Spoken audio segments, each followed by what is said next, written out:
ஸல்லல்லாஹு அலைஹி வஸல்லம் அவர்கள் மீதும் அன்னாரின் தோழர்கள் மீதும் தாபீன்கள் தபவு தாபீன்கள் நேர்வழி பெற்ற இமாம்கள் மீதும் நன்மக்கள் யாவரின் மீதும் நல்லவர்கள் மீதும் நம் அனைவர்கள் மீதும் உரித்தாகட்டுமாக. அன்பார்ந்த இஸ்லாமிய உறவுகளே, அல்லாஹ்வின் நல்லடியார்களே, சகோதரிகளே, தாய்மார்களே, அல்லாஹ்வுடைய மகத்தான கருணையினால் இந்த கல்லூரியினுடைய பட்டமளிப்பு விழா நிகழ்ச்சி நாம் அனைவரும் பங்கெடுத்திருக்கிறோம்.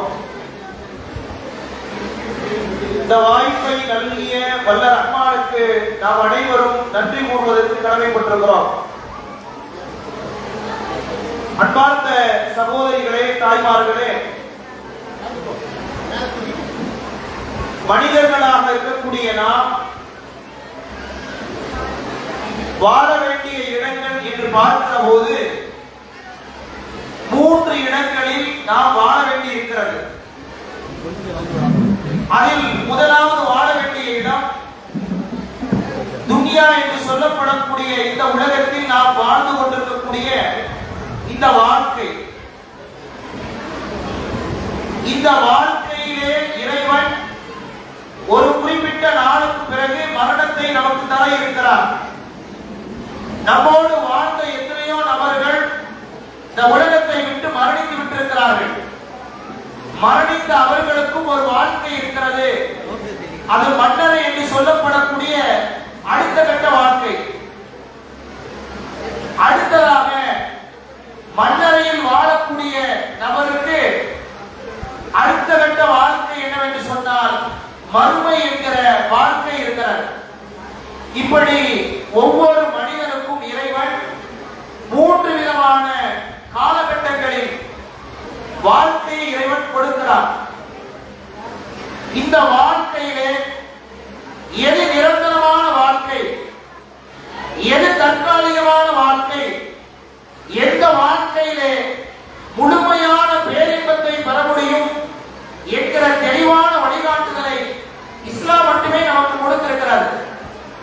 இந்த உலகத்தில் வாழக்கூடிய இந்த வாழ்க்கை அல்லாஹ்வுடைய தூதர் ஸல்லல்லாஹு அலைஹி வஸல்லம் அவர்கள் இந்த உலகத்தினுடைய வாழ்க்கையை மிக அற்புதமாக சொல்லி காட்டியிருக்கிறார்கள்.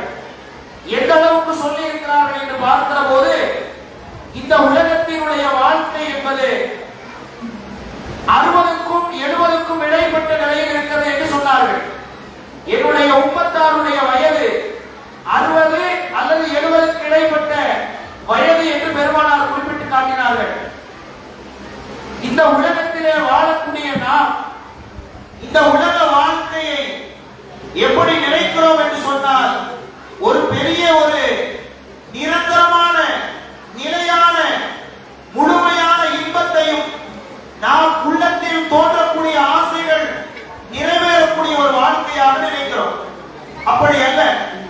இந்த உலக வாழ்க்கை என்பது அற்பமான சொற்பமான நாட்களை கொண்ட வாழ்க்கையாக இருக்கிறது. இந்த வாழ்க்கை நிரந்தரமான வாழ்க்கை அல்ல, நிலையான வாழ்க்கை அல்ல, அற்பமான ஒரு வாழ்க்கையாக இருக்கிறது.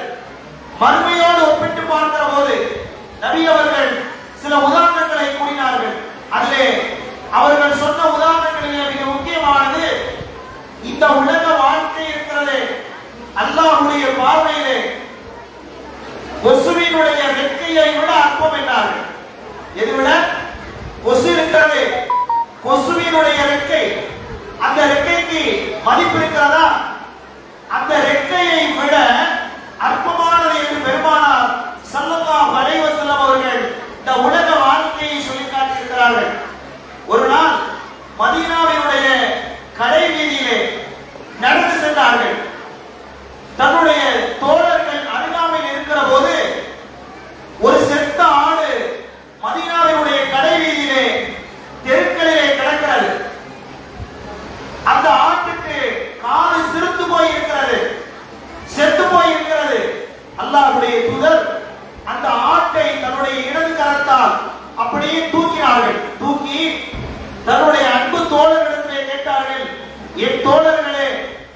இந்த ஆட்டை நீங்கள் விலை கொடுத்து வாங்குவீர்களா என்று கேட்டார்கள். இந்த ஆட்டை நீங்கள் விலை கொடுத்து வாங்குவீர்களா என்று கேட்டார்கள். சஹாபாக்கள் சொன்னார்கள், யா ரசூலல்லாஹ், இந்த ஆட்டை சும்மா கொடுத்தா கூட நாங்க வாங்க மாட்டோம். இந்த ஆட்டை சும்மா கொடுத்தா கூட நாங்க வாங்க மாட்டோம். ஏன்னா இந்த ஆடு செத்து போன ஆடு, இந்த ஆடு காது சிறுத்து போன ஆடு. இந்த ஆட்டை சும்மா கொடுத்தா கூட நாங்க வாங்க மாட்டோம் யா ரசூலல்லாஹ் என்று சொன்னபோது பெருமானார் ஸல்லல்லாஹு அலைஹி வஸல்லம் சொன்னார்கள், இந்த ஆட்டை விட அற்பமானது இந்த உலகத்தின் வாழ்க்கை என்று சொல்லி காட்டினார்கள். ஆனால் இந்த உலக வாழ்க்கையை முஸ்லிம்களை தவிர உலகத்தில் வாழக்கூடிய எல்லா மக்களும் இந்த வாழ்க்கை தான் நிலையான நிரந்தரமான வாழ்க்கை என்கிற நம்பிக்கையை வாழ்ந்து கொண்டிருக்கிறார்கள். இந்த நிலையான நிரந்தரமான நம்பிக்கை என்கிற அந்த உணர்வு ஒரு மூமினுடைய வாழ்க்கையில இருக்கக்கூடாது. ஒரு காபிருடைய வாழ்க்கையில இருக்கலாம், ஒரு யூதருடைய வாழ்க்கையில இருக்கலாம், ஒரு கிறிஸ்தவனுடைய வாழ்க்கையில இருக்கலாம். இந்த உலகம் நிலையானது என்கிற நம்பிக்கை பூமியினுடைய நம்பிக்கையாக இருக்கக்கூடாது, இருக்கவும் முடியாது. இந்த நம்பிக்கை அவர்களுக்கு இருக்கக்கூடிய இந்த நம்பிக்கை, இந்த உலகம் நிரந்தரம் என்கிற நம்பிக்கை நமக்குள் வந்துவிட்டால் என்ன ஏற்படும் இந்த சமுதாயத்தில் அப்படின்னு நம்ம பார்க்கும்போது இந்த சமுதாயத்திலே மிகப்பெரிய நஷ்டம் ஏற்படும். இந்த உலகம் நிரந்தரம் என்கிற நம்பிக்கை நம்முடைய வாழ்க்கையில இருந்தால் நம்முடைய வாழ்க்கை சீரட்டு போன வாழ்க்கையாக, பாவங்கள் நிறைந்த ஒரு வாழ்க்கையாக, துர்பாக்கியம் உள்ள ஒரு வாழ்க்கையாக, அசம்பாவிதங்கள் செய்யக்கூடிய வாழ்க்கையாக, ஹலால் ஹராமை பேணாத வாழ்க்கையாக இந்த வாழ்க்கை மாறிவிடும். இன்றைக்கு நிறைய முஸ்லிம்கள் இந்த நம்பிக்கையிலே கொள்ளாமல் இருப்பதில்லை. ஆனால் இந்த நம்பிக்கையிலே அவர்களுக்கு தளர்வு ஏற்பட்டிருக்கிறார். இந்த தளர்வினுடைய விளைவால் அவருடைய வாழ்க்கையிலே இந்த துனியாவின் மீது மோகம் வந்திருக்கிறது. எப்படிப்பட்ட மோகம் வந்திருக்கிறது என்று பார்க்கிற போது இந்த துனியாவில் வாழக்கூடிய சந்தர்ப்பத்திலே அவர்கள் எப்படிப்பட்ட வார்த்தைகளை சொல்கிறார்கள் என்றால் குஃப்ரான வார்த்தைகளை சொல்கிறார்கள். எப்படிப்பட்ட வார்த்தைகளை கூறுகிறார்கள் அப்படின்னு சொல்லி பார்க்கும்போது வீடு கட்டும் போது என்ன சொல்றாங்க தெரியுமா? கொஞ்சம் அந்த வீட்டை ஸ்ட்ராங்கா கட்டுங்க. ஏன் தெரியுமா? கொஞ்ச நாள் வாழத்தான போறோம். என்ன சொல்றோம்? கொஞ்ச நாள் வாழத்தான போறோம். நல்ல ஸ்ட்ராங்கா உயரமா நல்ல கட்டுமான பொருட்களை தரமா கொண்டு கட்டுங்க. கொஞ்ச நாள் இந்த உலகத்துல வாழத்தான போறோம் அப்படின்னு சொல்லி நாம கட்டக்கூடிய வீடுகளை நமக்கு சாட்சியாக இருக்கிறது. என்ன சாட்சியாக இருக்கிறது? இந்த உலகம் நிரந்தரம் என்கிற நம்பிக்கைக்கு சாட்சியாக இருக்கிறது. மறுமை நிரந்தரம் என்கிற நம்பிக்கையை தொலைத்துவிட்டு இந்த உலகம்தான் நிரந்தரம் என்கிற தவறான நம்பிக்கைக்கு நாம் கட்டக்கூடிய அந்த கட்டடங்கள் சாட்சியாக இருக்கிறது. நிறைய மக்களை பார்க்கிறோம், கட்டக்கூடிய வீடுகள் பிரம்மாண்டமாக இருக்கிறது. உடனே ஒரு கேள்வி உங்களுக்கு வரலாம், வீடு கட்டக்கூடாதா, வீடு கட்டக்கூடாதா என்கிற ஒரு கேள்வி வரலாம். வீடு கட்டக்கூடாது என்று மார்க்கம் சொல்லவில்லை. ஆனால் வீண் விரயத்தோடு கட்டக்கூடாது. வீடு கட்டலாம், ஆனால் அந்த வீடு எப்படி இருக்கக்கூடாது? வீண் விரயத்தோடு இருக்கக்கூடாது. அந்த வீடு ஆடம்பரமாக இருக்கக்கூடாது. அந்த வீடு மறுமையை நம்பிக்கையை மறுமையின் நம்பிக்கையை சிதைத்து உடைக்கக்கூடிய அடிப்படையில் இருக்கக்கூடாது. அந்த வீடு எப்படி இருக்க வேண்டும்? நம்முடைய அவசிய தேவைகளுக்கு, அத்தியாவசிய தேவைகளுக்கு மார்க்க வரத்தோடு அந்த வீடுகளை கட்டலாம். ஆனால் அன்பிற்குரிய சகோதர சகோதரிகளே, நிறைய மக்களுக்கு இந்த நம்பிக்கையிலே தளர்வு ஏற்பட்டிருக்கிறது. இன்னும் சொல்வதாக இருந்தால் இன்றைக்கு நிறைய மக்கள் இந்த உலகத்தில் வாழுகிற போது இந்த நம்பிக்கையினுடைய தளர்வாக பொருளாதாரத்தை சம்பாதிப்பதிலே எல்லை மீறி சென்று விட்டார்கள். பொருளாதாரம் வாழ்க்கைக்கு அவசியமான ஒன்றுதான். நம்ம சொல்லுவாங்க, நம்முடைய முன்னோர்கள் பொருள் இல்லாருக்கு இவ்வுலகம் இல்லை, அருள் இல்லாருக்கு அவ்வுலகம் இல்லை. மறுமையிலே வெற்றி பெறுவதற்கு அல்லாஹ்வுடைய அருள் வேண்டும். சஹாபாக்களுக்கு பெருமானார் சொன்னார்கள், லா ததுகுலுல் ஜன்னah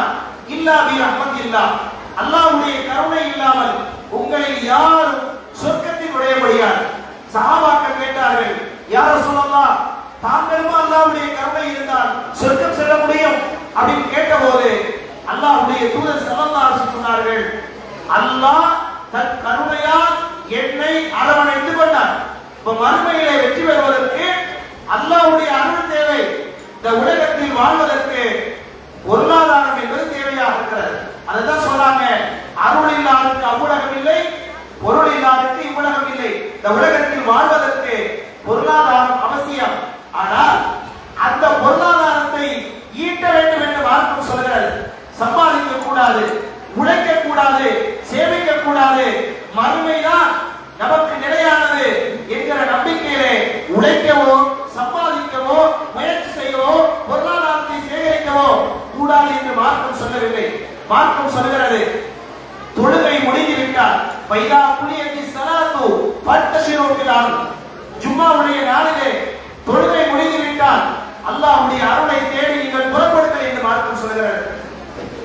உங்களுடைய உணவிலே சிறந்த உணவு உங்களுடைய கரத்தால் உழைத்து உண்ணக்கூடிய உணவு என்று மார்க்கம் சொல்லி காட்டுகிறது. இப்படி மார்க்கம் உழைக்க வேண்டும், பொருளாதாரத்தை ஈட்ட வேண்டும், சம்பாதிக்க வேண்டும் என்று மார்க்கம் சொல்லி காட்டுகிறது. இப்படி சொல்லக்கூடிய மார்க்கத்தில் இருக்கக்கூடிய நாம் மறுமையுடைய சிந்தனை குறைந்து போனதனுடைய விளைவாக என்ன ஏற்பட்டது என்று சொன்னால், பொருளாதாரத்தை ஈட்ட வேண்டும் என்கிற விஷயத்திலே ஹலால் ஹராமை வேணாத நிலைக்கு மாறிவிட்டோம். சம்பாதிக்க வேண்டும், ஆனால் சம்பாதிக்கக்கூடிய நாம் இன்றைக்கு பெரும்பான்மையான மக்களுடைய சம்பாத்தியம் எப்படி இருக்கிறது என்று பார்த்தால் பல்வேறு நபர்கள் ஹராமான வழியில் தான் பொருளாதாரத்தை ஈட்டிக் கொண்டிருக்கிறார்கள். நிறைய மக்களுடைய வாழ்க்கையை பார்க்கிறோம். அவருடைய வருமானம் ஹராமாக இருக்கிறது. பெருமானார் சொன்னார்களே, யக்தி அரகாசி ஜமான், மக்களிலே ஒரு காலம் வரும், அந்த காலத்திலே மனிதன் ஹலாலா ஹராமா என்று பொருட்படுத்த மாட்டான். அவனுக்கு பொருளாதாரம் வந்தால் போதுமானது என்று அவன் ஹலால் ஹராமை பொருட்படுத்தாமல் பொருளாதாரத்தை சம்பாதிப்பதிலேயே கவனத்தை செலுத்துவான் என்று பெருமானார் சொன்னார்களே, அது இந்த காலமாக இருக்குமோ என்கிற அச்சம், அந்த உணர்வு நம்முடைய ஒவ்வொரு நபருடைய உள்ளத்திலே வந்து போய் கொண்டிருக்கிறார். அன்பார்ந்த சகோதரிகளே, அன்பார்ந்த சகோதரர்களே, இன்றைக்கு பெரும்பான்மையான நபருடைய வருமானம் ஹலாலா ஹராமா என்கிற தீர்மானிக்க முடியாத நிலையில் இருக்கிறது. நபிகள் நாயகம் ஸல்லல்லாஹு அலைஹி வஸல்லம் அவர்கள் இந்த பொருளாதாரம் ஈட்டக்கூடிய விஷயத்திலே தெளிவான வழிகாட்டுதலை தந்திருக்கிறார்கள். இன்றைக்கு நாங்கள் பார்க்கிறோம், மறுமை நம்பிக்கை குறைவாக இருப்பதின் காரணத்தினால் பொருளாதாரத்தை ஈட்டக்கூடிய நம்மிலே பலவே ஹராமான வழியிலே ஈட்டிக் கொண்டிருக்கிறோம். அடுத்தவருடைய சொத்தை அநியாயமான முறையிலே அபகரிக்கிறோம், வியாபாரத்திலே கலப்படம் செய்கிறோம், வட்டியை உண்ணக்கூடியவராக இருக்கிறோம். காரணம் என்ன? மோகம். மோகம், பொருளாதாரத்தின் மோகம். என்னவோ இந்த பொருளாதாரம், இந்த மோகத்தின் காரணத்தினால் என்ன ஏற்படுகிறது? பொருளாதாரத்தின் மீது இருக்கக்கூடிய மோகம் எந்த நம்பிக்கையை சீர்குலைக்கிறது? அல்லாஹ் குர்ஆனிலே சொல்லி காட்டுகிறார். எந்த நம்பிக்கையை சீர்குலைக்கும் தெரியுமா? பொருளாதாரத்திலே ஒரு எல்லையோடு ஒரு வரம்போடு மார்க்கம் சொன்ன அடிப்படையில் இல்லை என்றால் அது மறுமை வாழ்க்கையே சீர்குலைத்துவிடும். இன்னைக்கு பார்க்கிறோம், சம்பாதிக்க வேண்டியவர்கள் யார்? ஆட்கள். அல்லாஹ் சொல்கிறார், அர்-ரிஜாலு கவ்வாமுன அலன்-நிஸா, பெண்களை நிர்வாகம் செய்யக்கூடியவர்கள் யார் தெரியுமா? ஆட்கள். ஏன் தெரியுமா? அவர்களில் சிலரை காட்டிலும் அல்லாஹ் மேன்மையாக்கி இருக்கிறார். அவர்களில் சிலரை காட்டிலும் அல்லாஹ் மேன்மையாக்கி இருக்கிறார். ஏன் தெரியுமா? தாங்கள் தங்களுடைய சம்பாத்தியத்திலிருந்து அந்த பெண்களுக்கு அவர்கள் செலவழிக்கிறார்கள். யாருக்கு செலவழிக்க வேண்டுமோ அவர்களுக்கு அவர்கள் செலவழிக்கிறார்கள். எனவே பெண்களை காட்டிலும் ஆண்கள் சிறந்தவர்கள் என்று இறைவன் சொல்லி காட்டுகிறார். இன்றைக்கு பார்க்கிறோம், இந்த மோகம், பொருளாதாரத்தினுடைய மோகம், யார் சம்பாதிக்க வேண்டுமோ அந்த ஆண்மகனுக்கு பதிலாக பெண்களே களத்தில் இறங்கி வருமானம் ஈட்டுகிறோம் என்கிற பெயரிலே இந்த சமுதாயத்திலே ஆண் பெண் கலந்து அஜமி மகரம் என்கிற உறவை பார்க்காமல் சம்பாதிக்கக்கூடிய நிலையை பார்க்கிறோமா இல்லையா? எத்தனை கடைகளிலே பெண்கள் இன்றைக்கு வியாபாரம் செய்து கொண்டிருக்கிறார்கள். ஆண்கள் இல்லையா? ஆண்கள் இருக்கிறார்கள். இருந்தும் பெண்களை நாங்கள் இன்னைக்கு என்ன செய்து கொண்டிருக்கிறார்கள் என்றால் கடை வீதிக்கு வந்து கடைகளில் அமர்ந்து வியாபாரம் செய்யக்கூடிய நிலையை பார்க்கிறோம். ஆன்லைன் வியாபாரம் என்று இந்த தங்களுடைய வியாபாரத்தை எந்த அளவுக்கெல்லாம் மக்களிடத்திலே கொண்டு போய் சேர்க்க முடியுமோ அந்த அளவுக்கு பெண்கள் இன்றைக்கு களமிறங்கி இருக்கிறார்கள். அல்லாஹ் பாதுகாக்க வேண்டும். பொருளாதாரத்தினுடைய மோகம் மறுமையுடைய நம்பிக்கையை சீர்குலைத்து விடும். அல்லாஹ் குர்ஆனிலே சொல்லி காட்டுகிறான். எப்படி சொல்லுகிறான் தெரியுமா? மனிதன் பொருளாதாரத்தை சேகரித்து எண்ணிக்கொண்டே இருக்கிறான். அந்த பொருளாதாரம் அவனை எந்த நிலையில கொண்டு போய் சேர்க்க தெரியுமா? யக்ஸபு அன்னமா லஹு அஹ்லரா. அந்த பொருளாதாரம் இந்த உலகத்தில் அவனை நிலையாக நிரந்தரமாக வாழ வைக்கும் என்று அவனுக்கு எண்ணத்தை ஊட்டுகிறது என்று இறைவன் சொல்லி காட்டுகிறார். சின்ன சூறா தான். அந்த சூறால இறைவன் என்ன சொல்கிறான்? யக்ஸபு அன்னமா லஹு அஹ்லரா. அவனுடைய பொருளாதாரம், அவன் சேகரிக்கிற பொருளாதாரம், அவன் சம்பாதிக்கிற பொருளாதாரம் இந்த உலகத்திலே என்னை நிலையாக வாழ வைக்கும் என்று அவன் எண்ணுவதற்கு தூண்டுகிறது என்று இறைவன் திருமறை குர்ஆனிலே சொல்லி காட்டுகிறான். அன்பிற்கினிய சகோதரிகளே, தாய்மார்களே, இந்த உலகத்தினுடைய மோகம் இன்னைக்கு எங்கே கொண்டு வந்து நம்மை நிறுத்தி இருக்கிறது என்று பார்க்கிற போது அரசியல் சமுதாயத்திலே அரசியல் என்கிற பெயரிலே நடுரோட்டுக்கு வந்து நிறுத்தி இருக்கிறது. பெண்களே, இங்கே வந்து நிறுத்தி இருக்கிறது, நடுரோட்டுக்கு வந்து நிறுத்தி இருக்கிறது. சமீபத்திலே பார்க்கிறோம், ஒரு கட்சியினுடைய தலைவன், அவன் ஒரு கட்சியினுடைய தலைவன், ஒரு கட்சியிலே அவன் இருக்கிறான், அந்த தலைவனாக இருக்கிறான். குறிப்பாக அவன் நடிகராக இருக்கிறான், பிரபலமான நடிகராக இருக்கிறான். அந்த நடிகன் வருகிறான் என்பதற்காக இன்றைக்கு எத்தனையோ மக்கள் பெண்கள் இன்றைக்கு பார்க்கிறோம், ஹிஜாபோடு கட்சி கொடியை கழுத்திலே தொங்கவிட்டவர்களாக, கட்சி கொடிகளை கழுத்திலே தொங்கவிட்டவர்களாக ஹிஜாபை அணிந்து நிக்காபை போட்டுக்கொண்டு அந்த தலைவன் வருகிறான் என்பதற்காக நடுரோட்டிலே நிற்கக்கூடிய எத்தனையோ பெண்களை பார்க்கிறோம். நடுரோட்டில் நிற்கக்கூடிய எத்தனையோ இளம் பெண்களை பார்க்கிறோம், எத்தனையோ இளைஞர்களை பார்க்கிறோம். யாரை பார்ப்பதற்காக? யாரை பார்ப்பதற்காக? ஒரு ஒரு கூத்தாடியை பார்ப்பதற்காக, ஒரு நடிகனை பார்ப்பதற்காக. ஒரு நாட்டை ஆளக்கூடியவனுக்கு என்ன தகுதி இருக்கிறது என்கிற அடிப்படை தகுதியற்றவனை பார்ப்பதற்காக இன்னைக்கு ரோட்டிலே போய் நம்முடைய பெண்கள் நிற்பதை பார்க்கிற போது இந்த சமுதாயம் எங்கே சென்று கொண்டிருக்கிறது? மறுமைக்காக வாழ்ந்த அன்றைய பெண்கள் எங்கே? இந்த உலகத்திற்காக வாழக்கூடிய பெண்கள் எங்கே? ஒரு பெண்மணி ஹிஜாபை போட்டுக்கொண்டு சொல்கிறார், நான் இந்த நடிகரை அளவு கடந்து நேசிக்கிறேன். அல்லாஹ் அக்பர். யோசிக்க வேண்டும், சிந்திக்க வேண்டும். அன்றைக்கு மதினமா நகரத்தினுடைய பெண்களும் மதினமா நகரத்தினுடைய தாய்மார்களும் மதினமா நகரத்தினுடைய எல்லை பகுதிக்கு வந்தார்கள். வந்து முகம்மது என்று சொல்லப்படக்கூடிய அந்த தீர்க்கதரிசி மதீனாவுக்கு எப்போது வருவார் என்று எதிர்பார்த்து சூரியன் உதயமானதிலிருந்து உச்சி வரைக்கும் எதிர்பார்த்து நின்றார்களே அந்த பெண்மணிகள், மதீனத்து அன்சாரிகள், அந்த பெண்மணிகள் தான் நமக்கு முன்மாதிரிகள். அவர்கள் தான் மறுமையுடைய வாழ்க்கையை உணர்ந்து வாழ்ந்தவர்கள், நமக்கு ரோல் மாடல்கள். அவர்களை விட்டுவிட்டு இன்றைக்கு நாங்கள் பார்க்கிறோம், ஒரு கதாநாயகனுக்காக நடுரோட்டில் போய் நின்று கொண்டு அவனுக்காக வாக்கு சேகரிப்பதற்கும் அவனுடைய முகத்தை பார்ப்பதற்கும் அவனிடத்திலே அனுதாபத்தை தேடுவதற்கும் அவனிடத்திலே இந்த நாட்டின் எதிர்காலம் இருப்பதை போன்று அவனுக்காக காத்து கிடக்கக்கூடிய நிலையை பார்க்கிறோம். அல்லாஹ் பாதுகாக்க வேண்டும். அவனுடைய முகத்திலே அல்லாஹ் பிடித்து விட்டார், முகத்திலே அல்லாஹ் பிடித்து விட்டார். ஒரு தலைவன் எப்படி இருக்க வேண்டும் என்பதற்கு அழகிய ரோல் மாடலாக பெருமானார் இருக்கிறார்கள். பெருமானார் உருவாக்கிய அருமை சஹாபாக்கள் இருக்கிற போது இந்த கூத்தாடிகளுக்கு பின்னால் செல்லக்கூடியவர்கள் இனியாவது உணர வேண்டும். கரூரில் நடந்த ஒரு சம்பவம் நம்ம அனைவருக்குமே தெரியும். 41 பேர் அந்த தேர்தல் பிரச்சாரம் நடைபெற்றுக் கொண்டிருக்கிற போது 41 பேர் அவனை காண வந்த மக்கள் 41 பேர் மூச்சு திணறல் ஏற்பட்டு கூட்ட நெரிசலிலே இறந்து விட்டார்கள். தலைவன் எப்படி இருக்க வேண்டும்? ஆனால் அந்த கட்சியை வழிநடத்தக்கூடிய தலைவன் எப்படி இருந்தார்? கொஞ்சம் யோசிக்க வேண்டும். தன்னை பார்ப்பதற்கு, தன்னுடைய கட்சிக்கு வழி சேர்ப்பதற்கு, தனக்கு ஓட்டு போட வேண்டும் என்பதற்காக அழைப்பு கொடுக்கப்பட்டு வந்த அந்த மக்களுக்கு அந்த கட்சி தலைவன் செய்தது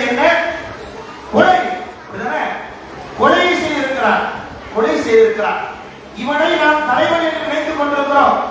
ஆனால் அவன் என்ன செய்தான்? 41 பேர் இறந்து விட்டார்கள் என்று அவனுக்கு சொல்லப்பட்டும் நேரடியாக கரூரில் இருந்து திருச்சிக்கு செல்கிறான். திருச்சி விமான நிலையத்திலிருந்து சென்னை சென்று விட்டான். 2 நாட்களுக்கு பிறகு மீடியாவிலே வருகிறான். இவன் தலைவனா? இந்த சமுதாயத்தை வழிநடத்தக்கூடியவனா? இவனா நமக்கு முன்மாதிரி? அன்பார்ந்த சகோதரர்களே, சகோதரி யோசித்து பாருங்கள்.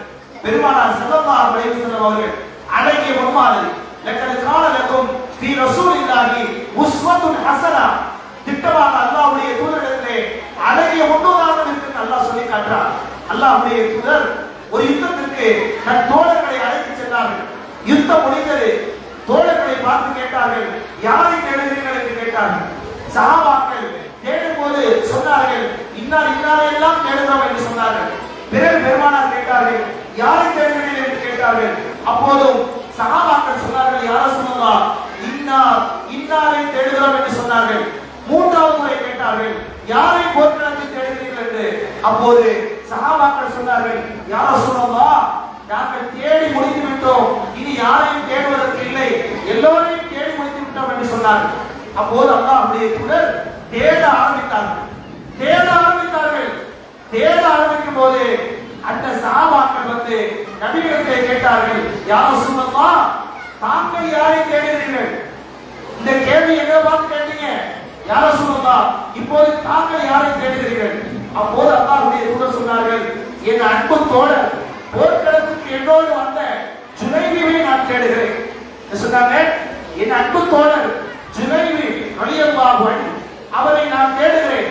போர்க்களத்திற்கு வந்தார், என்னோடு வந்தார், யுத்தம் புரிவதற்கு வந்தார், அல்லாஹ்வின் மார்க்கம் மேலோங்குவதற்காக வந்தார், அவரை தேடுகிறேன் என்று பெருமானார் ஸல்லல்லாஹு அலைஹி வஸல்லம் சொல்லும்போது சஹாபாக்களும் கூட சேர்ந்து தேட ஆரம்பித்தார்கள். இந்த ஜுனைபி ரலியல்லாஹு அன்ஹு அவர்களுடைய உடல் 7 பேருக்கு மத்தியிலே சாய்ந்து கிடக்கிறது. அல்லாஹ்வுடைய தூதருக்கு காட்டப்பட்டது, ஜுனைபி இந்த இடத்திலே கிடக்கிறார் என்று. பெருமானார் ஸல்லல்லாஹு அலைஹி வஸல்லம் அவர்கள் ஜுனைப் கொல்லப்பட்ட இடத்திற்கு சென்றார்கள். 7 பேருக்கு மத்தியிலே அவர் கிடந்தார். அல்லாஹ்வுடைய தூதர் சொன்னார்கள், 7 எதிரிகளும் இந்த ஜுனைபியை கொன்று விட்டார்கள். இந்த ஜுனைபி அந்த 7 எதிரிகளை கொன்று விட்டார். சொன்னதற்கு பிறகு அல்லாஹ்வுடைய தூதர் சொன்னார்கள், ஜுனைபி என்னை சார்ந்தவர், நான் அவரை சார்ந்தவர். சொல்லிட்டு பெருமானார் அவர்கள் கொஞ்சம் யோசிக்க வேண்டும். அன்பார்ந்த சகோதரிகளே, ஜுனைபியை தூக்கி தன்னுடைய கையிலும் நெஞ்சு பகுதியிலும் அப்படியே வைத்திருந்தார்கள். எதுவரைக்கும் தெரியுமா? அவருக்காக குழி தோண்டப்பட்டு அடக்கம் செய்கிற வரைக்கும் மார்பிலும் நெஞ்சிலும் சுமந்தார்களே அவர் தலைவர். ஆனால் 40 பேர் உயிர் போனாலும் ஓடிவிட்டானே இவன் தலைவனா? அல்லாஹ்வுடைய தூதர் தன்னோடு போர்க்களத்துக்கு வந்த தன் தோழரை இறுதி அடக்கம் செய்கிற வரைக்கும் நெஞ்சோடும் மார்போடும் தாங்கினார்களே இவர் தலைவர். அவர் உருவாக்கிய அத்தனை சஹாபாக்களும் இந்த சமுதாயத்தின் தலைவர்கள். அவர்களை போன்று நாம் வர வேண்டும். உஸ்மான் ரலியல்லாஹு அன்ஹு, ஒரு சில செய்திகளை சொல்லி நிறைவேறி வருகிறேன். உஸ்மான் ரலியல்லாஹு அன்ஹு 4வது கலீஃபா. அவரை தன்னுடைய சொந்த வீட்டிலேயே கலீஃபாவாக இருக்கிற போது சொந்த வீட்டிலே ஹவுஸ் அரெஸ்ட் செய்கிறார்கள். கலவர கூட்டம் அவருடைய வீட்டை முற்றுகையிடுகிறது. அந்த நேரத்திலே பெரிய பெரிய சஹாபாக்கள் எல்லாம் மக்காவுக்கு ஹஜ் என்னும் கடமையை செய்வதற்காக போய்விட்டார்கள். இளம் சஹாபாக்கள் வாள் எடுத்துக்கொண்டு பாதுகாப்புக்காக சுலைமான் அதாவது உஸ்மான் ரலியல்லாஹுடைய வீட்டுக்கு வருகிறார்கள். வந்து சொன்னாங்க, உங்களுக்கு நாங்கள் பாதுகாப்பு தருகிறோம், உங்களுக்கு நாங்கள் பாதுகாப்பு தருகிறோம், நீங்கள் கவலைப்படாதீர். அமீருல் முஃமினீன் அவர்களே, மூமின்களின் தலைவர் அவர்களே, நீங்கள் கவலைப்படாதீர்கள் என்று சொன்னார்கள். அந்த நேரத்திலே உஸ்மான் ரலியல்லாஹு அன்ஹு ஒரு ஆட்சி தலைவர், ஒரு ஆன்மீகத்தின் தலைவர், ஒரு 4வது கலீஃபா. அவர்கள் சொன்ன வார்த்தை என்ன தெரியுமா?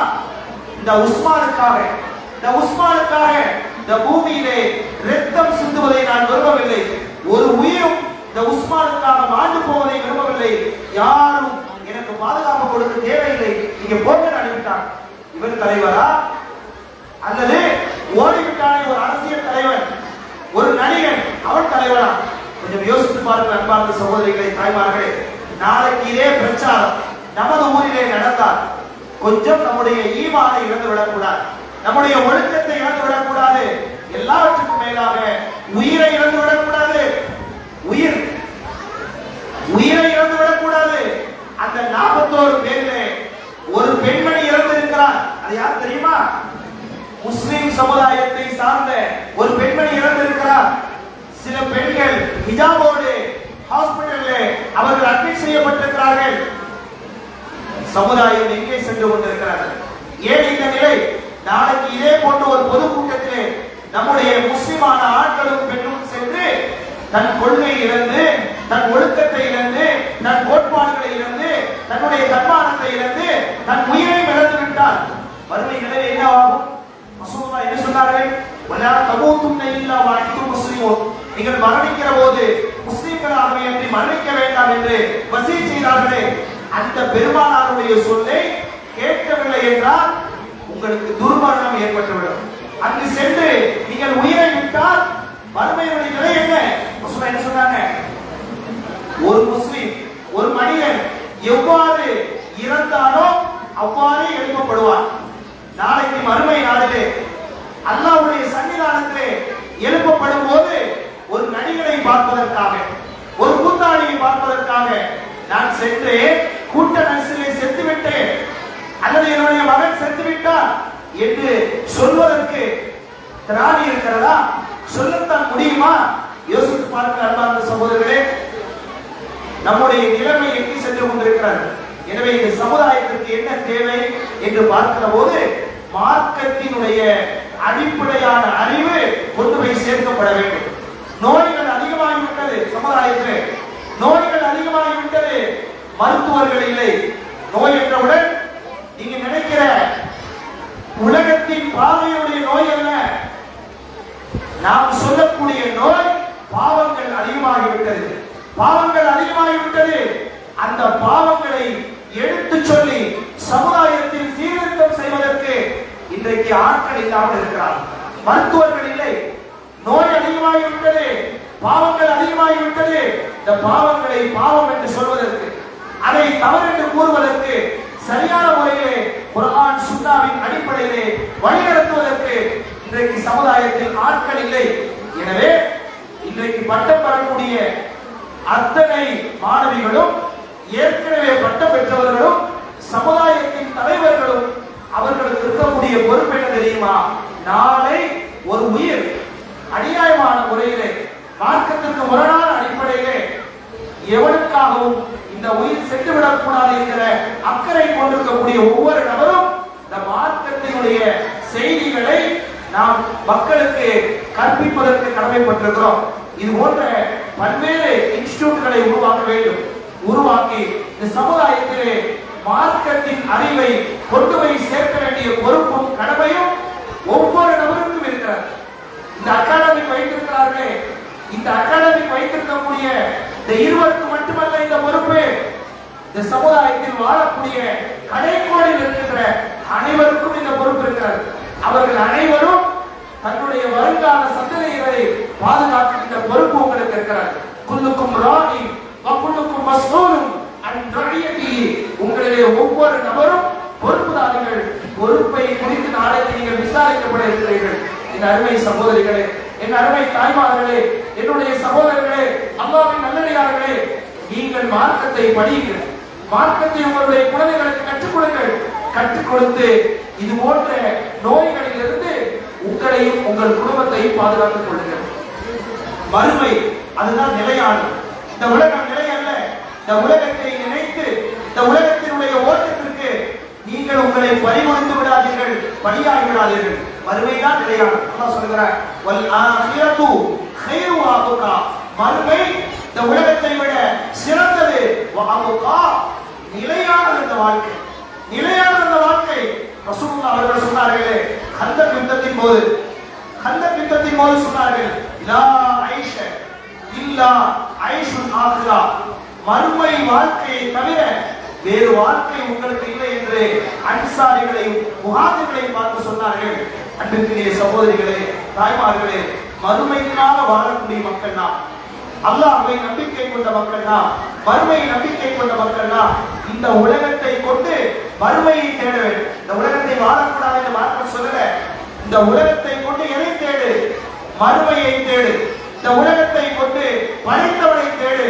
இந்த உலகத்தை கொண்டு மறுமை இன்பங்களை தேடு. இந்த உலகத்தை கொண்டு படைத்தவனை மறுமை அணுகுவதற்கு எதுவெல்லாம் அவசியப்படுமோ அதை தேடு. அதை கற்றுக் கொடுப்பதுதான் நம்முடைய கடமை. அந்த கடமையை தான் இது போன்ற நிறுவனங்கள் செய்து கொண்டிருக்கிறது. எனவே இந்த காரியத்தை நாம் அனைவரும் செய்வதற்கு கடமைப்பட்டிருக்கிறோம். அந்த காரியத்தை செய்வதற்கு நம்மால் முடிவதில்லை என்றால் இது போன்ற வகுப்புகளிலே நம்முடைய குடும்பத்தாரை கொண்டு போய் சேர்த்து அவர்கள் இந்த கல்வியின் மூலமாக இன்மையை கொண்டு மறுமையை தேடக்கூடிய நன்மக்களாக உருவாக்க வேண்டும். அதற்கு இவைகள் எல்லாம் வடிவமைக்கக்கூடியதாக இருக்கிறது. வல்லவன் ரஹ்மான் நம் அனைவரையும் இந்த உலகத்தில் வாழ்கின்ற போது உண்மையான முஸ்லிம்களாக மூமின்களாக வாழச் செய்து மறுமையிலே உண்மையான மூமினாக முஸ்லிமாக மரணிக்கக்கூடிய பாக்கியத்தை அல்லாஹ் நம் அனைவருக்கும் தந்தருள புரிய வேண்டும். இந்த வாய்ப்பை வழங்கிய நிறுவனத்திற்கு நன்றி கூறி விடைபெறுகிறேன். அக்முல் கௌலி ஹாதா அஸ்தக்ஃபிருல்லாஹி வ லக்கும் வ லிஜமீஇல் முஸ்லிமீன மின் குல்லி தன்பின் ஃபஸ்தக்ஃபிரு இன்னஹு ஹுவல் கஃபூருர் ரஹீம் வ ஆகிரு தஅவானா அல்ஹம்துலில்லாஹி ரப்பில் ஆலமீன். ஜஸாக்கல்லாஹு கைர். எதனை நாம் கேட்டோமோ அதனை செயல்படுத்தக்கூடிய வார்த்தை அல்லாஹ் உங்களுக்கும் எனக்கும் அருள் புரிவானாக. ஆமீன். அடுத்ததாக வலிகா மாணவிகளுக்கான சான்றிதழ்கள் வழங்கப்படுவது.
அல்ஹம்துலில்லாஹ். காலேஜ் உலக கல்வியை தேடி காலேஜ் போகக்கூடிய மாணவிகள் அவங்க தீனுடைய கல்வியை பயிலணும்னு சொல்லிட்டு வந்த எண்ணிக்கை 19. சில இக்கட்டான சூழ்நிலைகளாக ஒரு சிலரால தொடர முடியல. இருந்த போதிலும் அல்லாஹ்வுடைய உதவியை கொண்டு நம்மகிட்ட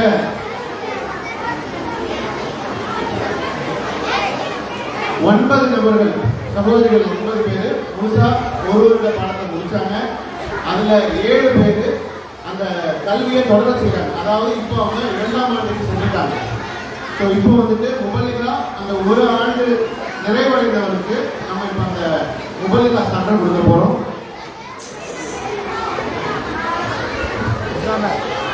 அப்ரா பின் ஜாகிர் ஹுசைன்,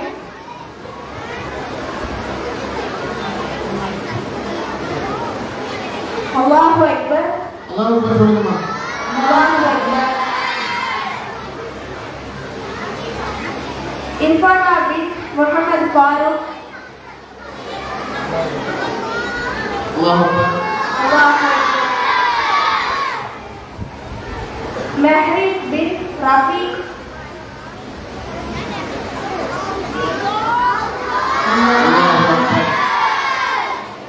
नासिरा फातिमा बिन नतशा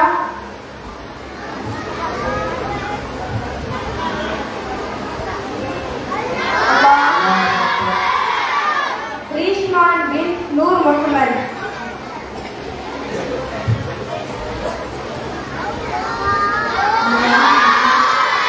அல்லாஹ் Akbar. Hikaya bin Aziz Rahman, அல்லாஹ் Akbar. Safrin bin Natasha,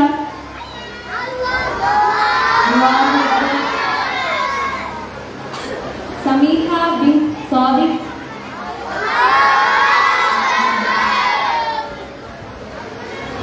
Sumaya Fatima bin Ashraf Ali. அல்லாஹ் அக்பர்.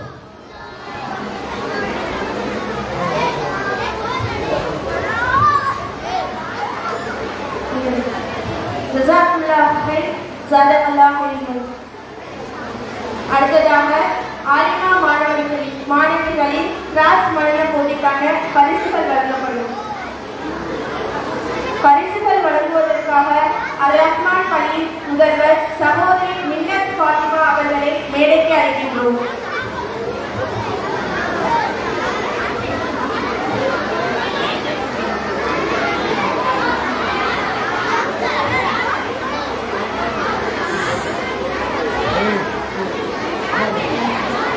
முதல் பரிசு எம் இர்ஃபானா,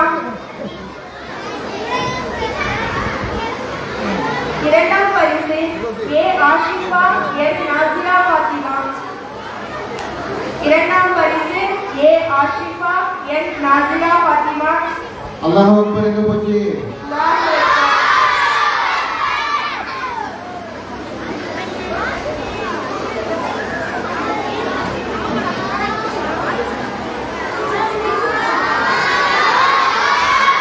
மூன்றாம் பரிசு எம் அலாயி ஃபாத்திமா,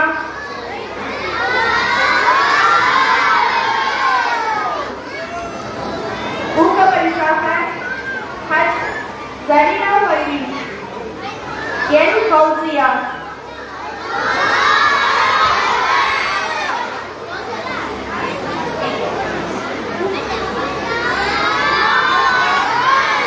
ஜஸாக்கல்லாஹு ஹைரன் ஸதகல்லாஹு அலைஹி.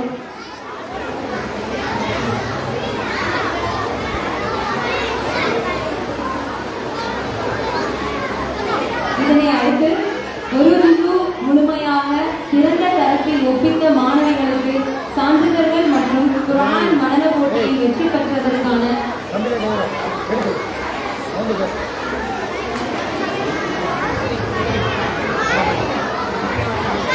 ஒரு ரிசு முழுமையாக சிறந்த தரத்தில் ஒப்பித்த மாணவிகளுக்கு சான்றிதழ்கள் மற்றும் குர்ஆன் மனன போட்டியில் வெற்றி பெற்றதற்கான பரிசுகள் வழங்கப்படும்.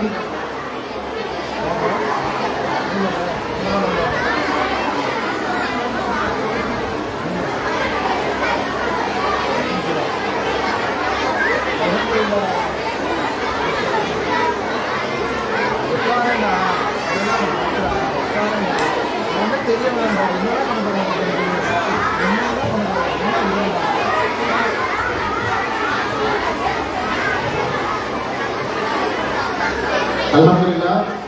குர்ஆன் அழகான முறையில ஒப்பிட்டது, ரிவ்யூ பண்ணி பாடம் கொடுத்தது. அதனால நம்ம உஸ்தாத் அவங்க ஹாஃபிலும் கூட அவங்க கையால கொடுக்கணுங்கிறது நம்மளுடைய ஆசையா இருக்கு. அதனால அவங்க கட்டாயப்படுத்தி உட்கார வச்சிருக்கோம். இப்ப அந்த ஃபுட்பால் ஹிக்மா 1 முர்ஷிதா பின் ஹாஜா நஜ்முதீன் 27வது ஜுஸு.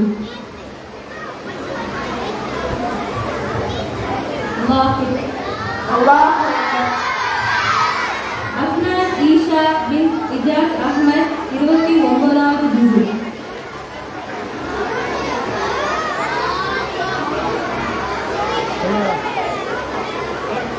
அல்லாஹ் அல்லாஹ் அக்பர்.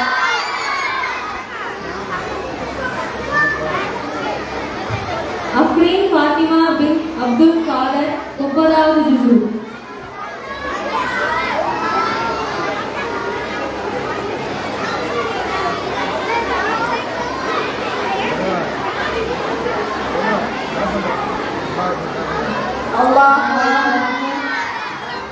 ஹன்னா பின் அனீஸ் அஹ்மத் 30வது ஜுசு.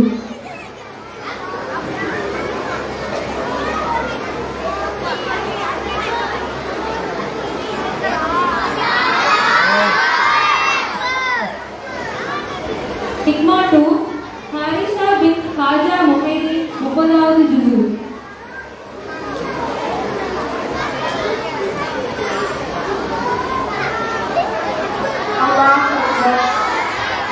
எனக்கு 20 பேர் தான் குரல் தான் காதல் இருக்குது. அதான் சொல்லுங்க. ஹாமினா பின் ஹாஜி ஷேக் 30வது ஜுசு.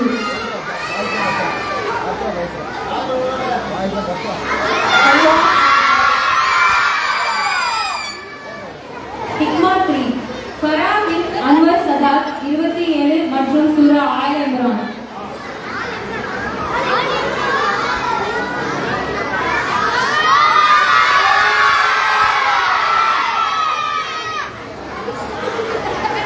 இந்த சகோதரி அல்ஹம்துலில்லா 2 சர்டிபிகேட் பெற்று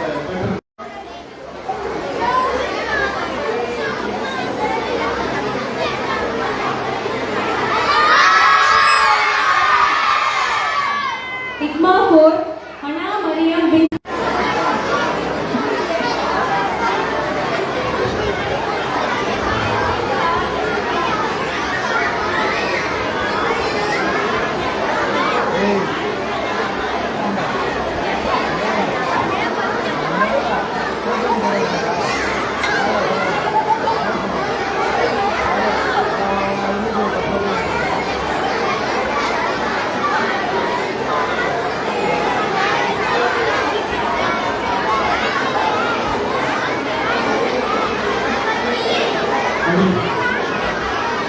ஃபாசிலா பின் சுல்தான் ஆரிஃப்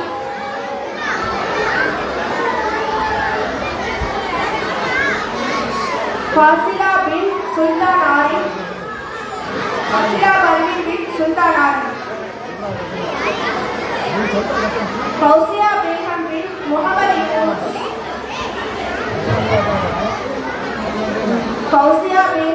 முகமது யூனுஸ் ஃபர்சானா பின் அப்துல் கரீம் ஃபாத்திமா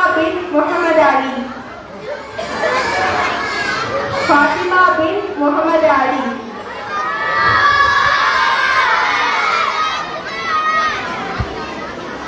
இமானா பின் அப்துல் சமத்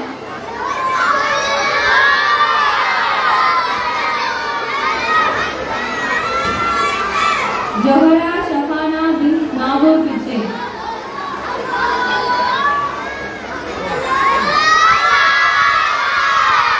மெஹபூப் பர்வீன் பின் முகமது யூனுஸ்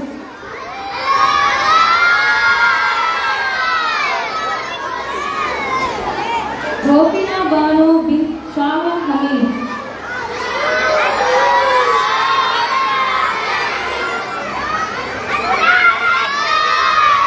ஷஃபியா பின் ஜியாவுதீன் அஹமத்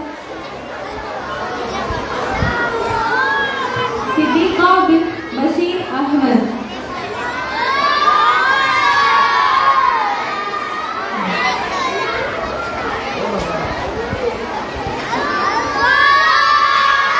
சுபஹானி பின் அல்லாஹ் ஷேக்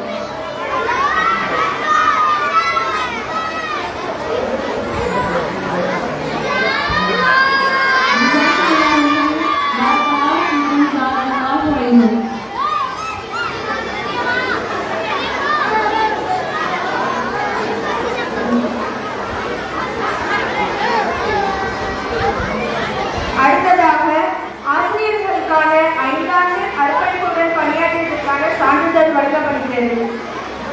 முதலாவதாக you சிஃபா Begum bin Uthman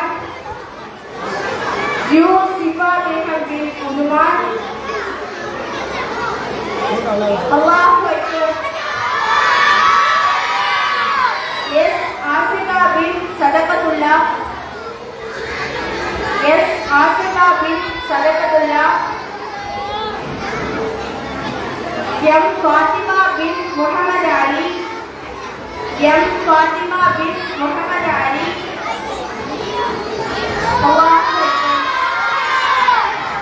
R Ayesha Siddiqa பின் ராவுத்தரப்பா,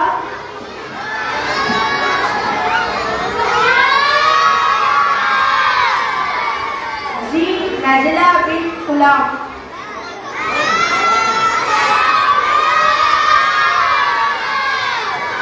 ஜஸாக்கல்லாஹு கைரன்.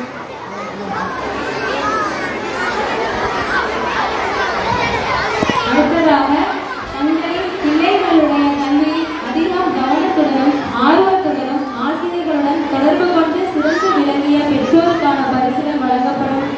இவர்களுக்கு பரிசுகள் வழங்குவதற்காக சுமையா ரலியல்லாஹு அன்ஹா இஸ்லாமிய பெண்கள் கல்லூரி துணை முதல்வர் சகோதரி இஸ்ஸத் அவர்களை மேடைக்கு அழைக்கின்றோம்.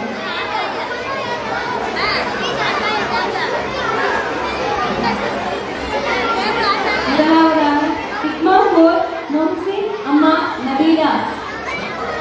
ஹிக்மா 4 முஹ்சின் தாயார் நபீலா.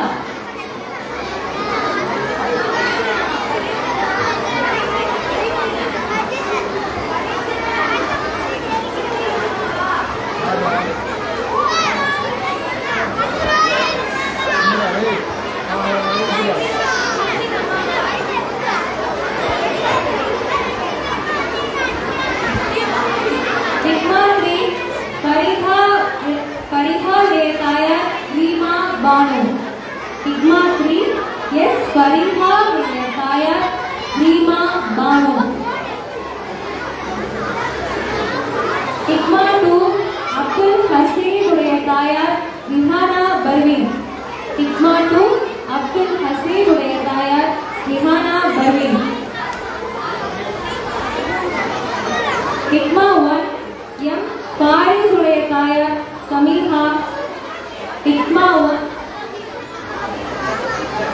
4 முஹ்சின் உடைய தாயார் நபீலா.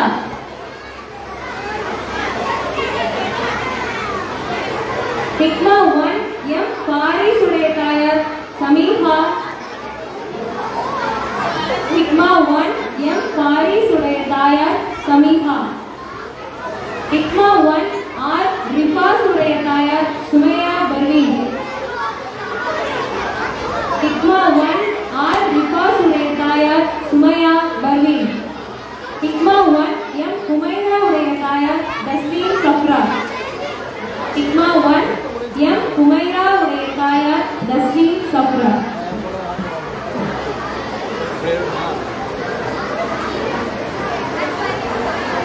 அதை கண்டுவிட்டு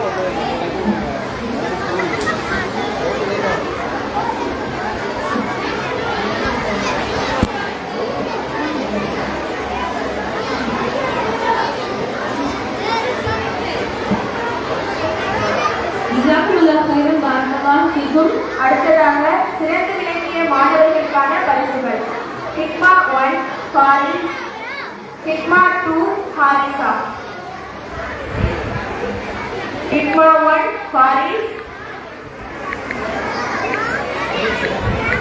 அல்லாஹ் அக்பர்.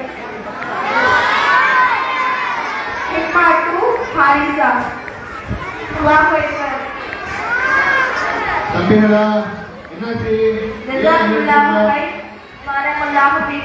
அடுத்ததாக விடுப்பின்றி தொடர்ச்சியாக முழு வருகை தந்த மாணவன் ஹிக்மா 2 ஹசன் யூ. ஹிக்மா 2 ஹசன் யூ.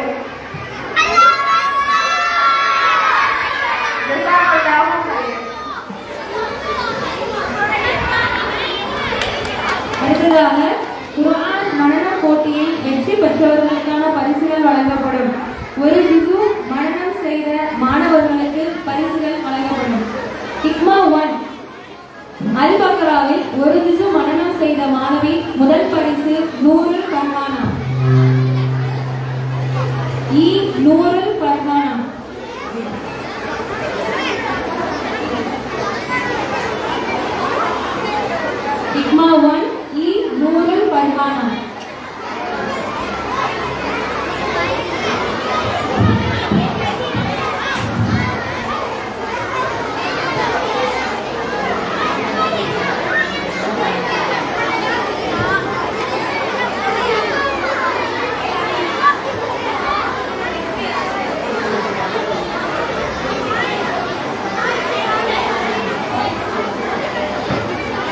ஆசிபா மாமா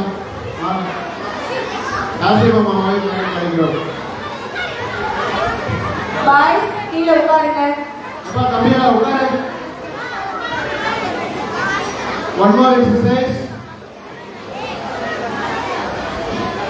எல்லாம் எந்திரி. குட்டி பசங்க எல்லாம் எந்திரி. அப்படியே பின்னாடி போ. டக்குனு செய் டைம் இல்ல. எந்திரின்னு சொன்னேன். எந்திரிச்சியா? அப்படியே பின்னாடி போய் உட்காரு. இந்த எக்ஸசைஸ் எல்லாம் ஃபெயில். அல் பக்ராவில் ஒரு ஜுசு மனனம் செய்த மாணவி முதல் பரிசு இ நூரின் பரமானம். 27வது ஜுசுவை மனனம் செய்த மாணவி இரண்டாம் பரிசு எம் குமைரா. அல்லாஹ் அக்பர் சொல்லுமா.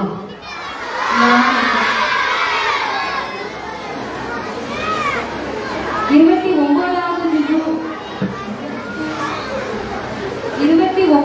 ஜுசு மனனம் செய்த மாணவிகள் இரண்டாம் பரிசு ஏ ஹஸ்னா. இக்மா 1 ஏ ஹஸ்னா. ஜே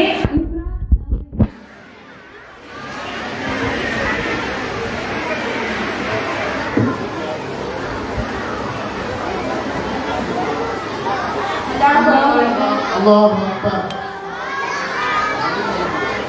மூன்றாம் பரிசு என் நௌபா.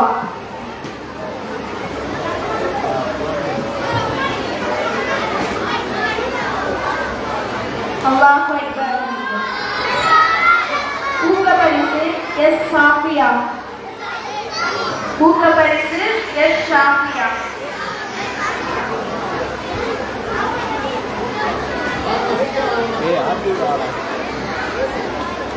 பஷீர் மாமாவை நினைக்கிறேன். அல்லாஹ் அக்பர். ஆமா வாங்க. 30வது ஜுசு மனனம் செய்து வெற்றி பெற்ற சிறிய மாணவிகள். முதல் பரிசு ஏ ஹம்னா ஏ ஹனியா.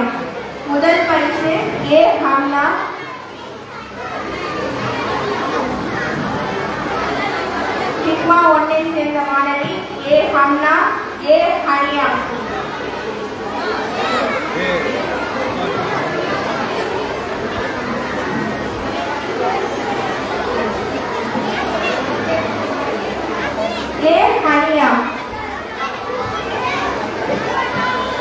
அல்லாஹ் அக்பர்.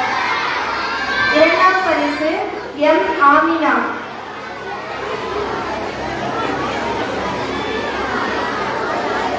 அல்லாஹ் அக்பர். மூன்றாம் பரிசு மெஹரா.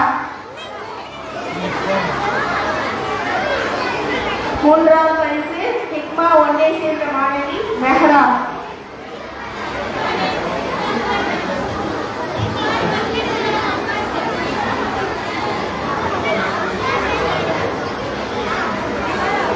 ஹிக்மா 1 சேர்ந்த மாணவி மெஹரா.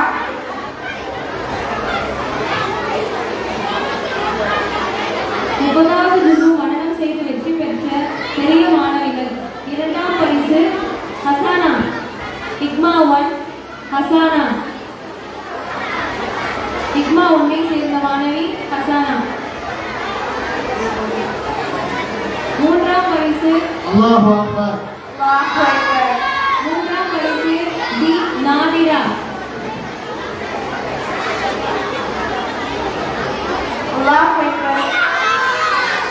மூன்றாம் பரிசு ஃபாத்திமா இர்ஃபானா. என் ரிஃப்கா சகோதரர் கிடைக்கிறேன். அல்லாஹ் அக்பர்.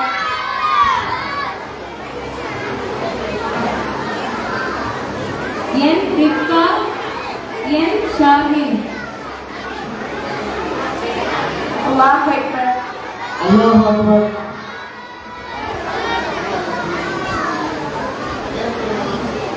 என் ஷாஹின். அல்லாஹ் அக்பர்.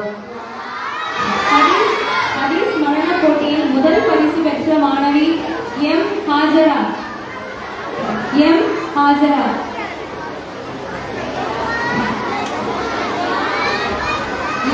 அல்லாஹ் அக்பர். அல்லாஹ் அக்பர். என்ன பசங்களா ஜாயின் ஆயிட்டீங்களா? ஜஸாக்குமுல்லாஹ் கைரன் பரக்கல்லாஹு ஃபீக்கும். இதனை அடுத்து சொல்றேன். ஹிக்மா 2 மாணவிகள் 29வது ஜுசு மனனம் செய்து பரிசு பெறும் மாணவி எம் முபீனா.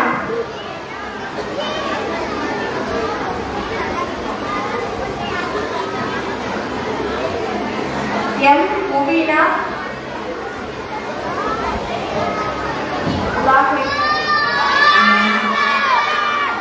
30வது ஜுசு மரணம் செய்து வெற்றி பெற்ற மாணவிகள். இரண்டாம் பரிசு எஸ் அப்சானா. எஸ் அப்சானா. இரண்டாம் பரிசு எஸ். அல்லாஹ் அக்பர்.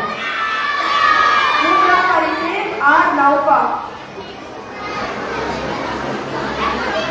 ஜஸாக்குமுல்லாஹு கைர். பாரக்கல்லாஹு ஃபீக்கும். அடுத்ததாக டிக்மா 3ஐ சேர்ந்த மாணவிகள் 29வது ஜுசு மரணம் செய்து வெற்றி பெற்ற மாணவிகள்.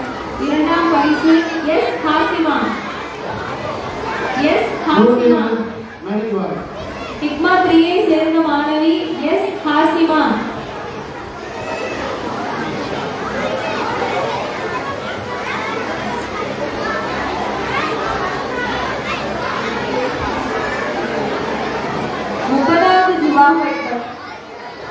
அல்லாஹ் அக்பர். 30வது ஜுசு மரணம் செய்து வெற்றி பெற்ற மாணவிகள்.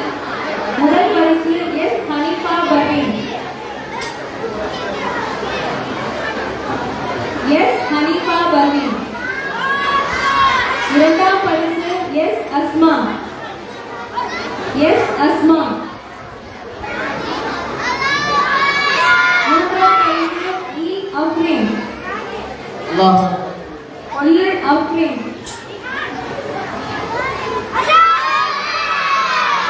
ஜஸாக்குமுல்லாஹு கைரன். பாரக்கல்லாஹு ஃபீக்கும். ஒன்றரை ஜுசு மரணம் செய்ததற்கான ஊக்க பரிசு ஏ நிஹான் அஹ்மத். ஒன்றரை ஜுசு மரணம் செய்ததற்கான ஊக்க பரிசு ஏ நிஹான் அஹ்மத். ஏ இப்ரா. அல்லாஹ் அக்பர். அல்லாஹ் அக்பர். ஏ இப்ரா.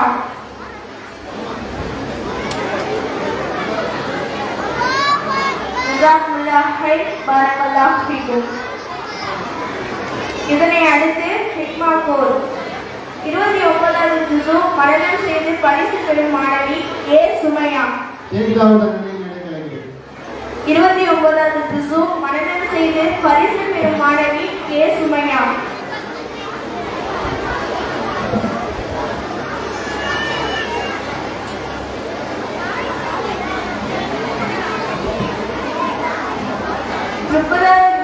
மரணம் செய்து அல்லாஹ் அக்பர். 30வது ஜுசு மரணம் செய்து முதல் பரிசு பெறும் மாணவிகள் எஸ் ஷாஹினா.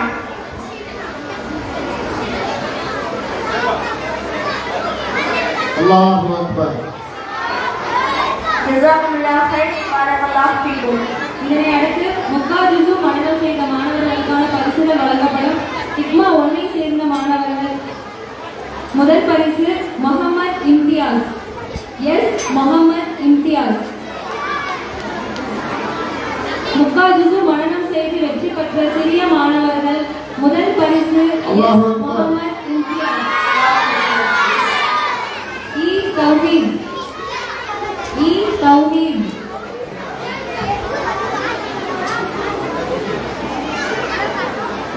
जे हाजरा. அல்லாஹ் அக்பர். जे हाजरा. எங்க जे हाजरा. जे असना. जे हाजरा. जे असना. एन फहीम. முஸ்தபா அவர்களை மேடைக்கு அழைக்கிறேன். एन फहीम. जे आयशा. எனக்கு அக்கா வேணும். जे आयशा. ए फिरदौस.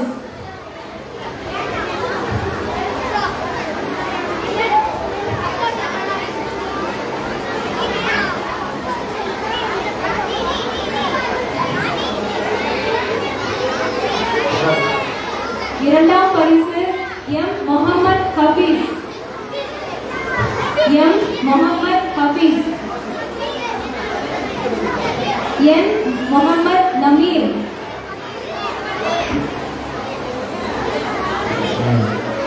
தாவூத் அண்ணனை மேடைக்கு அழைக்கிறேன்.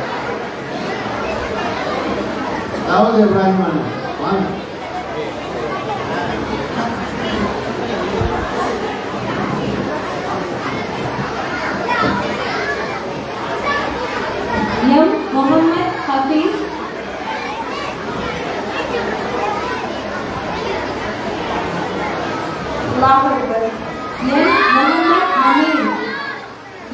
முகமது நமீர். அல்லாஹ் அக்பர். மூன்றாம் பரிசு ஐ ஃபாயிஸ்.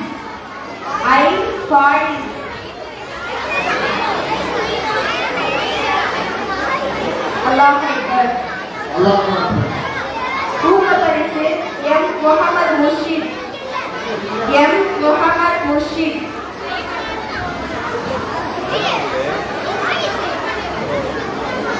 ஊக்க பரிசு எம் முகமது முர்ஷித்.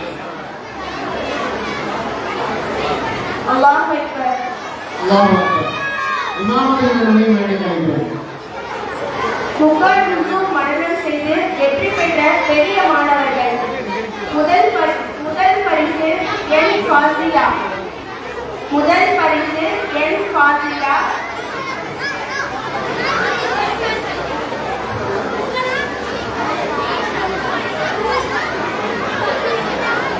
அல்லாஹ் அக்பர். இரண்டாம் பரிசு ஹஜ்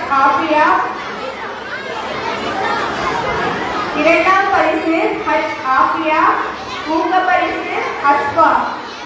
ஊக்க பரிசு அஸ்பா.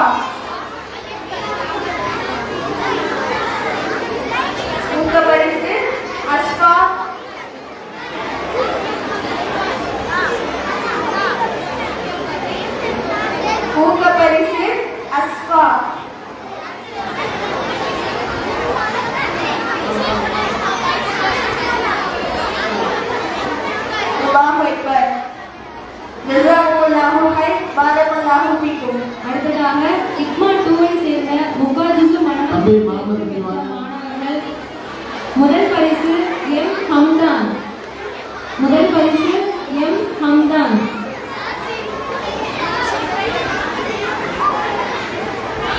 இரண்டாம் பரிசு எஸ் முஃபீத் அகமது. அல்லாஹ் அக்பர். எங்க போச்சு? இரண்டாம் பரிசு எஸ் முஃபீத் அகமது.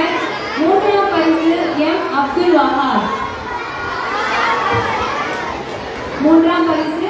அப்துல் வஹாப். ஜஸாக்கல்லாஹு கைரன். பாரக்கல்லாஹு ஃபீக்கும். அடுத்ததாக ஹிக்மா 3 ஐ சேர்ந்த மாணவர்கள். முக்கால் முழுதும் மனனம் செய்து வெற்றி பெற்ற மாணவர்கள். முதல் பரிசு ஆர் ராஃபியா, என் இஷா, எஸ் ஷாசியா. ஜபருல்லா நன்மை மேடைக்கிறது. ஆர் ராஃபியா,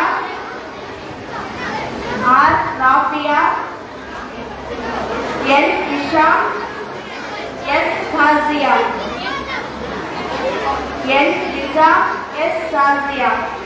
ஆர் ராஃபியா, என் இஷா, எஸ் ஷாசியா. ஆர் ராஃபியா முதல் பரிசு ஆர் ராஃபியா, என் இஷா, எஸ் ஷாசியா.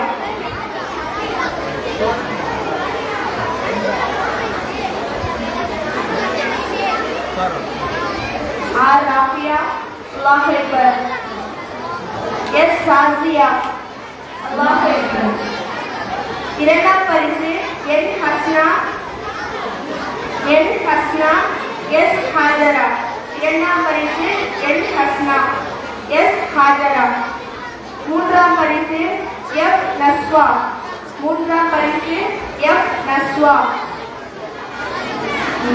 ஊக்க பரிசு ஜே ஜஸ்னா சுல்தானா. ஜஸாக்குமுல்லாஹு ஹைர். பாரக்கல்லாஹு ஃபீக்கும். அடுத்ததாக இக்மா 4 ஐ சேர்ந்த முகாஜிசு மனனம் செய்து வெற்றி பெற்ற மாணவர்கள். இரண்டாம் பரிசு ஜே ஆயிஷா. நைனா முகமது நன்மை மேடைக்கிறது. இரண்டாம் பரிசு ஜே ஆயிஷா.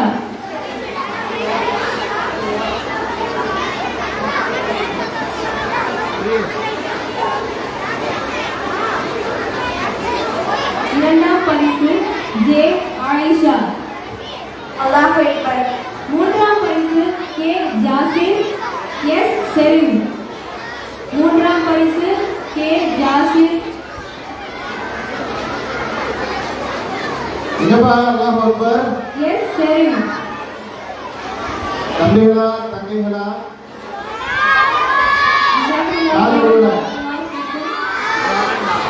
இதனை அடுத்து அரை ஜுசு மனனம் செய்த மாணவர்களுக்கு பரிசு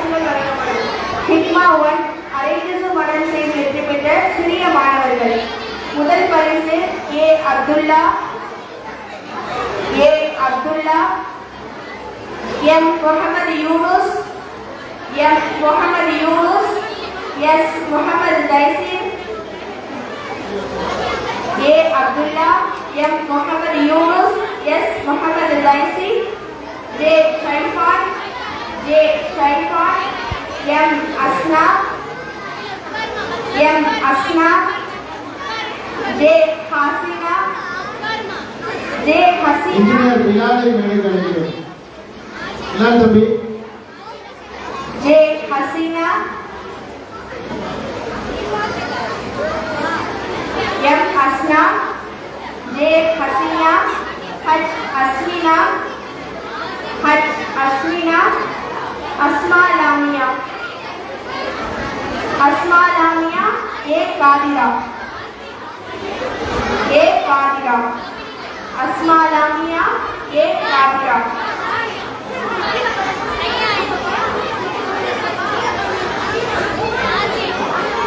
அஸ்மா லாமியா, ஏ காதிரா.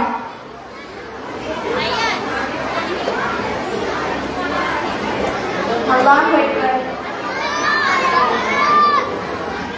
இரண்டாம் பரிசு Rizwana Sharifa. R Fathima Farlana. Noor Fathiha, J Jesna, S Assa, F Mohammed Farhan, A Raihana.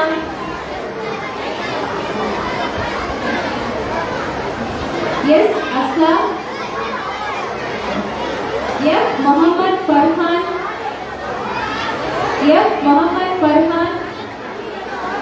A Raihana. M Farhan Salih.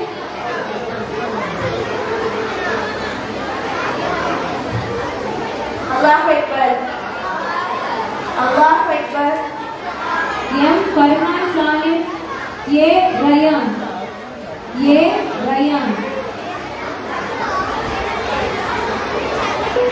Allah Akbar.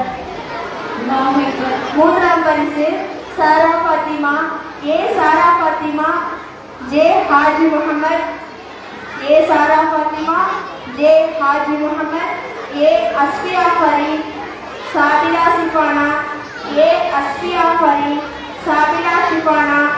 S Athifa, R Mohammed Rifas, Askina Parveen.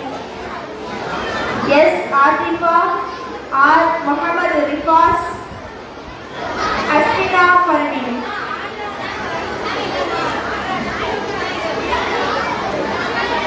ஊக்கப்பரிசு எம் ஆசிம், ஏ அப்துல் ரஹ்மான் அண்ணனை மேடைக்கு அழைக்கிறோம்.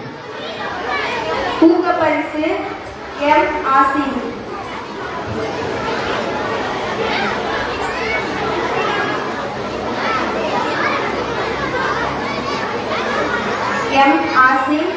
ஏ ஹனீஃப் ரஹ்மான், நமிமா ஃபாத்திமா. அல்லாஹ் அக்பர்.